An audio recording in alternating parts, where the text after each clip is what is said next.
Say yes to new beginnings. Yes. Say yes to new beginnings. Yes. Say yes to. Okay. Which has been the most memorable story that you have done in your career so far? I think the most memorable for me, the one that tops my list, was my breaking the ADC flight 086 flight plane crash in 1996. The one that happened in Itoki. You know, there were two ADC crashes. There was 086 in 1996 and there was 053, the one where the Sultan of Sokoto died in 2005 or 2006 or yeah, 2006 or 2007, I can't remember. So the reason why I say that ADC 086 remains my most memorable, I was barely 3 years old in my career, and I was a production editor. And that day on the BBC or Deutsche Welle at 6 o'clock, I was monitoring the news and we just heard a plane has disappeared. And that was what was said, a plane has disappeared. And Mr. Momo, the now the chairman of Channels Media Group, then was the MD and CEO of Channels Television, just basically was like, that sounds funny, because for them to say a plane has disappeared, I thought it was strange. I was actually transcribing from the radio. And so he ran to the ADC office on Okpebi because we were at a Tiebet's place, and so it was like basically a walking distance. And so he attended the press briefing and came back with a story. And the next day, there was no word about the plane. And the international media outlets kept on reporting this plane has disappeared. They didn't know how many people was on board. But like, remember, it was 134 passengers and 9 crew members, 143 in total. And so the next day we had sent someone to the airport, but then we needed to release the person. And then I was asked to go to the airport. So when I got to the airport, I started sniffing around. So I heard some members of the ADC family saying, they're gone, they're gone. I actually overheard that conversation. And so the then administrator was General Buba Marwa. And so he came to the airport and I just noticed quick, rapid movement of convoys cars. And so I said to the driver, there was an intern with me, and I just said, take this tape back to the office, tell them that I'm onto a story. I don't know when I'm going to come back. And he took the tape. And so we drove from General Aviation Terminal now. We got to we got to the power station, the thermal station, and then the DSS or SSS vehicles now realized that we're on their tail, because we had a 504 station wagon, which basically looked like a DSS issued vehicle. And so they turned us back. And so I waited until for cover, under the cover of darkness, and I just said, let's go. Paul Ibe was with me in the car because I picked up some journalists from the airport, and I just said, okay, let's all go. So we just got to the jetty, where we saw all sorts of flashing lights, sirens, and everywhere was a beehive of activity. And my cameraman's name was Joseph Ntaji. So I just said to him, Joseph, it's dark. I don't know what we're going to get here, but you know what? Just roll your tape. So all we had that day was just flashing lights, darkness, water, the mangroves, and just leaves floating on the surface and all of that. And we came back to the office in the course of a news at 10. And I was asked, what do you have? What do you have? So I said, look, I don't have anything beyond this. And I was told, that's the story. So I was asked to come and sit on Mrs. Momo read the news that day, and I remember I was just told, okay, come and just talk about what it was you saw. So they inserted this tape and I was talking, we had the lights going and whatever. And then the next day we did the report.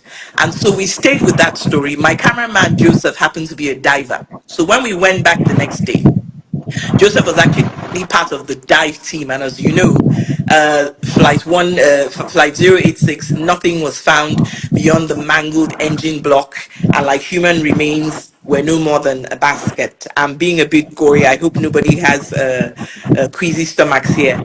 The largest human part we found was a woman's wrist. How do we know it was a woman's wrist? Because of because of the rings on her wrist. And I remember there was a Bible with somebody's name on it, and it was just half a basket of human remains.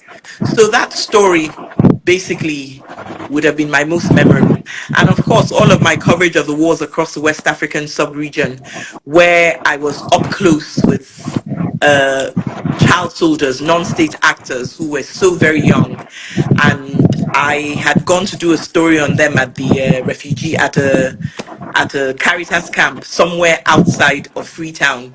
And these boys went by dreadful names like OC Molest, OC the Killer, OC Torture.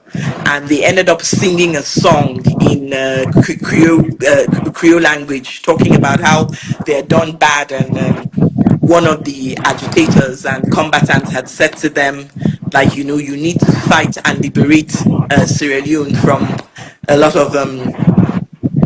of people who are basically plundering the world. So I guess some of those stories, yes, and then of course our coverage of the pro-democracy movement. I remember once going out with my Oga Kingsley Uranta, the one of the matches that were organized by Daniel Kanu and all of that, where we were tear gassed, and Kingsley Uranta found himself at Panti police station, and I was able to escape to the office and all of that. And I read the news that day. I remember I was wearing a red jacket. I came back with red eyes because of the tear gas and all of that. So those are some of the most memorable stories that have stood out Memorable for me. stories. Okay, Yeah, yeah. that's nice. That's nice. So, which has been the most memorable interview that you've conducted?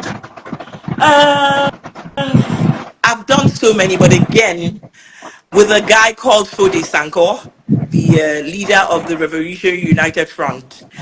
I bumped into Fode Sankor in the course of my covering the Lume Peace Accords in 1999, and before then we had gone to Cote d'Ivoire. And I was staying at the same hotel as he was, and I bumped into him, and I just said I needed to have an interview with him. And he invited me to breakfast.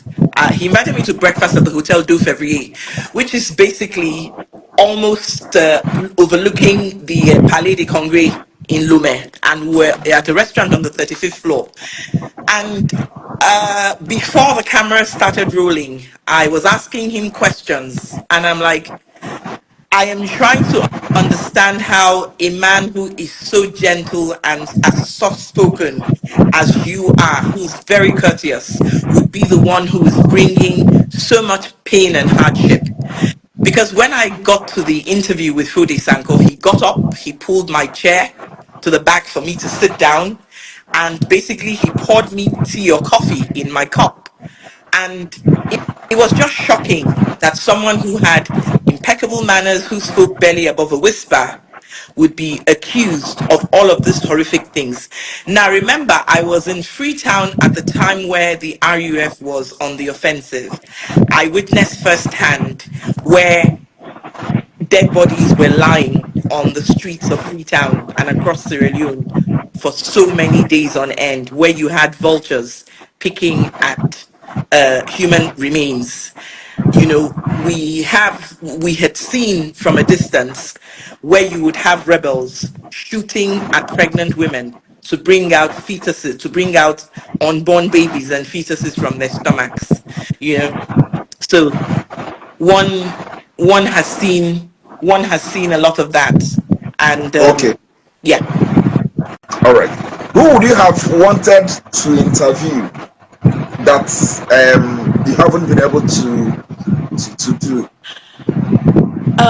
President One Nelson person. Mandela, because the day I was going to interview him, we ran out of battery. As he arrived in Nigeria for the inauguration in 1999, I think, yeah, we ran out of battery. So Nelson Mandela would have been somebody that I really, really would have wanted to interview because of what he stood for.